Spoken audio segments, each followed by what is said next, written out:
কলকাতার গর্ব national library. এবার বিধানসভায় ন্যাশনাল লাইব্রেরি নিয়ে চর্চা, কারণ জাতীয় গ্রন্থাগার তার ভগ্নদশার দায় কার?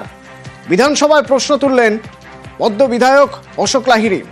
গ্রন্থাগার কেন্দ্রের অধীন বলে দাবি করছেন গ্রন্থাগার মন্ত্রী, রাজ্য গ্রন্থাগার মন্ত্রী দাবি করছেন যে ন্যাশনাল লাইব্রেরি কেন্দ্রের অধীন, রাজ্যের প্রচেষ্টাকে উপেক্ষা কেন্দ্রের, এরকমই অভিযোগ। গ্রন্থাগারের অনুষ্ঠানে রাজ্য ব্রাত্য বলেও অভিযোগ। গ্রন্থাগারে আমি গিয়েছি, ওটা তো বহু পুরাতন বাড়ি, ওই বাড়িটার নিরাপত্তা, বাড়িটা এনডেঞ্জার্ড কিনা। আমার প্রশ্ন ছিল রাজ্য সরকার কিছু জানে কিনা, রাজ্য সরকার এ সম্বন্ধে কোনো খবর দিতে পারলেন না।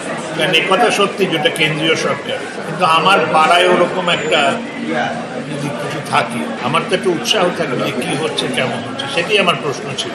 সেটা দুঃখই পেলাম। উনি যেমন দুঃখ পেলেন, ফিরাদ সাহেব দুঃখ পেলেন, আমিও দুঃখ পাই যখন দেখি আমার কেন্দ্রে যখন কোনো অনুষ্ঠান হয় আমাকে ডাকা হয় না। একটা অপসংস্কৃতি চালু হয়েছে। ন্যাশনাল লাইব্রেরিতে বিশেষ করে মোদী সরকার আসার পর থেকে দেখা যাচ্ছে যেন মনে হচ্ছে এটা সেন্ট্রাল টেরিটরি। সেখানে যখন কোনো অকেশন হয় সিআইএসএফকে দিয়ে গার্ড দেওয়া হয়।